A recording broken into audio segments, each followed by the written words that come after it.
Now, today we'll be announcing the 6 winning stories of this year's competition. So please could you welcome someone who's been a long-time supporter of 500 Words. Please, could you be upstanding for Her Majesty the Queen?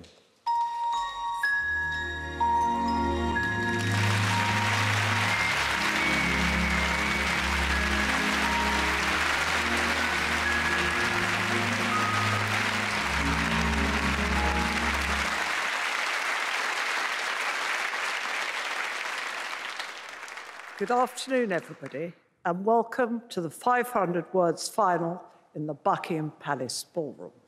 Now, it's particularly appropriate that the final is taking place here, because in the 1800s, many of our greatest authors have come to these rooms to receive honours and awards for their contribution to literature. It was here, for example, that the creator of Sherlock Holmes, Sir Arthur Conan Doyle, was made a Knight of the Realm in 1902 by my husband's great-great-grandfather, King Edward VII. Many others have followed in his footsteps and have been celebrated for their talents on this very spot. J.R. Tolkien, Penelope Lively, Philip Pullman, Jacqueline Wilson, and many others have all walked along this red carpet towards the dais. Other authors, just as illustrious, have been to Windsor Castle, where we had the last 500 Words, for their investitures, including you, Sir Lenny, and the literary hero, Paddington himself, who so poignantly had tea here with the late Queen Elizabeth II not so long ago. And now it's our turn to say hats off to all of you, with or without a marmalade sandwich underneath it.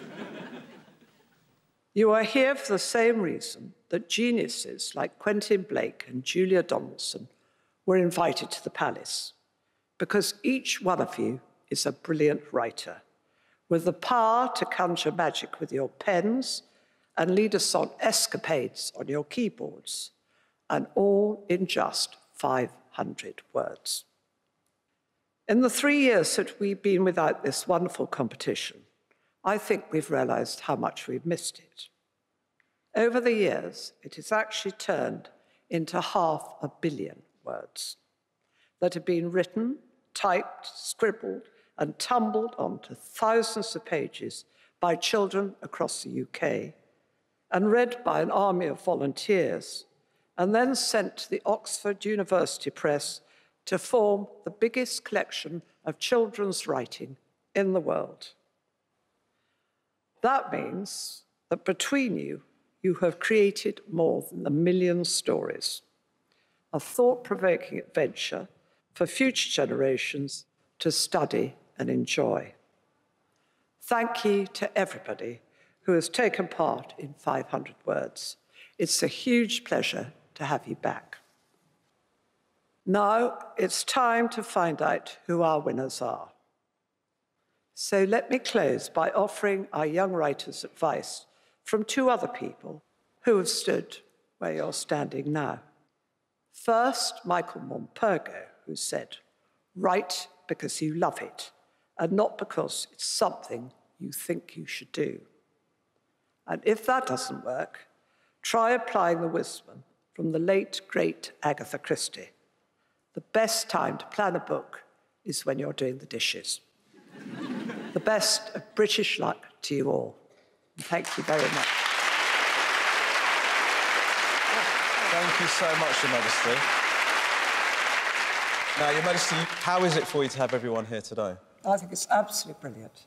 I can't believe that having missed 3 years, I never actually thought we'd get the show on the road again. But thanks to a lot of helpful people and the BBC, here we are today. So I'm so thrilled that everybody's been able to come, and I suspect there are a lot of excited children here. To reassure you, I've asked everyone to make sure they tidy up after themselves and stuff like that. So where did your own love of reading come from? I think it came from my father, who loved reading more than anything else. He had the biggest collection of books you've ever seen on almost everything. And when we were children, he used to, at night, sit at the bottom of our beds and and readers' stories, every sort of story you could imagine. And I think that's where my love of books started.